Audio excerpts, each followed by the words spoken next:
نحمده ونصلي على رسوله الكريم اما بعد۔ محترم عزیز پیارے بھائیوں، میاں بیوی ایک دوسرے کے لیے بہت اہم کردار نبھاتے ہیں۔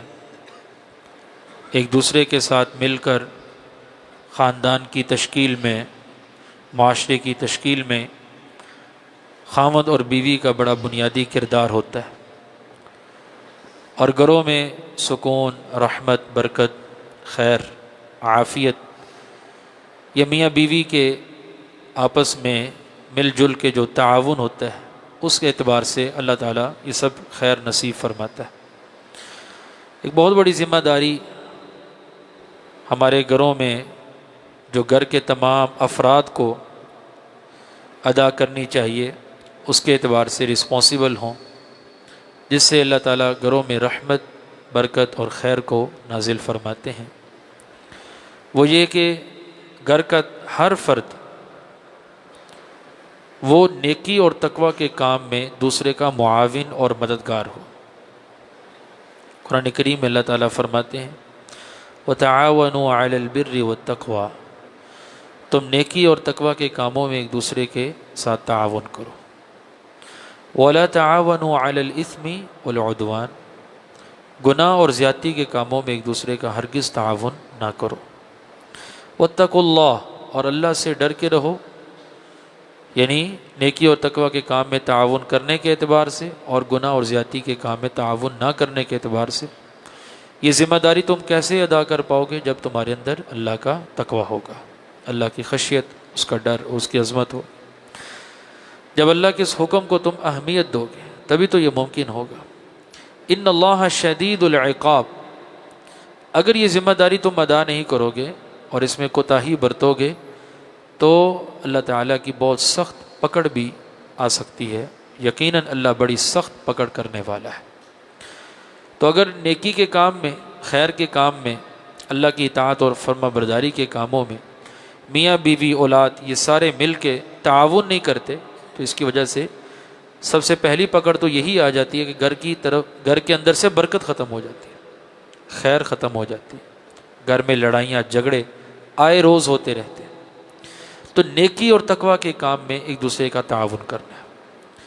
تمام گھر کے افراد یہ بارڈر لائن طے کر لیں کہ ہم نے اللہ اور اس کے رسول صلی اللہ علیہ وسلم کی اطاعت اور فرما برداری کرنی بھی ہے، اور ایک دوسرے کو ہم نے اسٹرینتھ بھی پرووائڈ کرنی ہے، ہمت بھی دینی ہے، حوصلہ بھی دینا ہے، اور اس کو ابھارنا بھی ہے، اس طرف مائل بھی کرنا ہے کہ وہ یہ کام خوشی سے سر انجام دے، جو بھی اللہ کی اطاعت اور فرما برداری والا کام۔ اور یہ بھی بارڈر لائن طے ہو کہ ہم میں سے کوئی بھی اللہ اور اس کے رسول صلی اللہ علیہ وسلم کی نافرمانی نہیں کرے گا۔ بیوی خاوند کے احترام میں، حکم کی تعمیل میں کوئی ایسا غلط کام نہیں کرے گی جو اللہ کو ناراض کر دینے والا ہوگا۔ خاوند بیوی کی محبت میں کوئی ایسا کام نہیں کرے گا جو اللہ کو ناراض کر دینے والا ہو۔ میاں بیوی دونوں مل کے، ماں باپ دونوں مل کے اولاد کی محبت میں، شفقت میں، پیار میں کوئی ایسا کام نہیں کریں گے جو اللہ کو ناراض کر دینے والا ہو، جس میں اللہ کے رسول کی نافرمانی نظر آ رہی ہو۔ اولاد ماں باپ کے ادب و احترام میں کوئی ایسا کام نہیں کرے گی کہ جو اللہ اور اس کے رسول صلی اللہ علیہ وسلم کی معصیت کے دائرہ کار میں آتا ہو۔ تو یہ جب طے کر لیا جائے گا اصول، جس طرح آپ دیکھیں نا شادی کوئی بھی کرتا ہے تو اپنی بیوی کو وہ سمجھاتا ہے، گھر کے اصول و ضوابط بتاتا ہے، رہن سہن کے اعتبار سے کوئی چیزیں اس کو سمجھاتا ہے کہ یہ ایسے ہم چلیں گے، ایسے تم میری والدہ کو ڈیل کرو گی، ایسے تم میری بہنوں کو ڈیل کرو گی، ایسے تم مجھے ڈیل کرو گی۔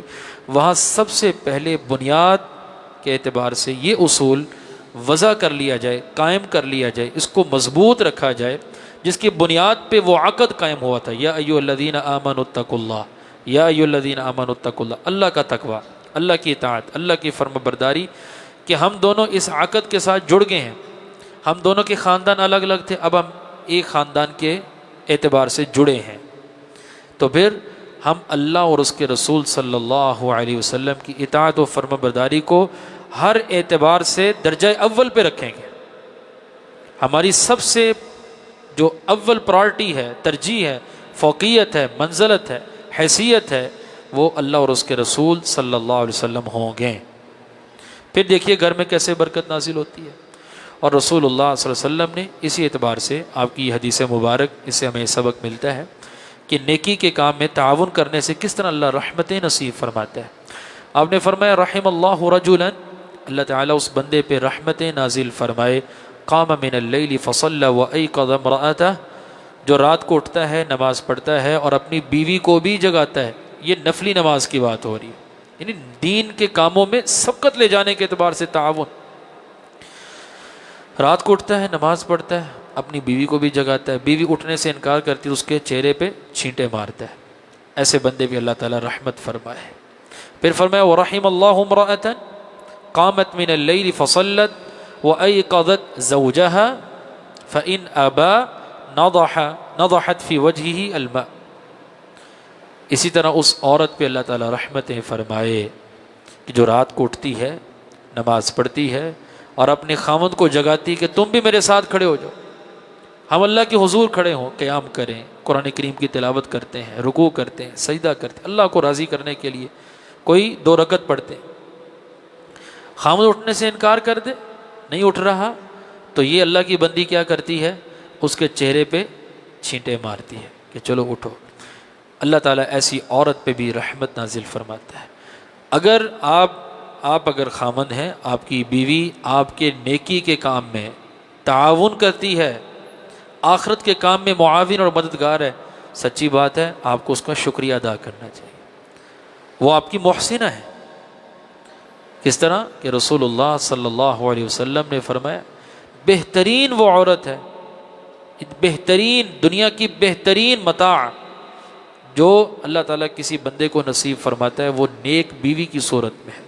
وہ نیک بیوی زوجۃ مؤمنہ تعین احدکم علی امر الآخرہ، وہ ایمان والی عورت جو آپ کے لیے معاون ہو، مددگار ہو آخرت کے کاموں میں، اللہ کو راضی کرنے کے اعتبار سے وہ آپ کے معاون اور مددگار ہو، آپ کے بچوں کی تعلیم تربیت کا قرآن و سنت کے مطابق اہتمام کرنے والی ہو، آپ کی خدمت شعار ہو، اطاعت گزار ہو اور اللہ کو راضی کرنے والی، اور آپ کو بھی ساتھ لے کے چلنے والی کہ ہم دونوں مل کے اللہ تعالیٰ کو راضی کرتے ہیں، تو ایسی عورت بہت قیمتی سرمایہ اور دولت ہے اس بندے کے لیے جس کو اللہ یہ نصیب فرما دے۔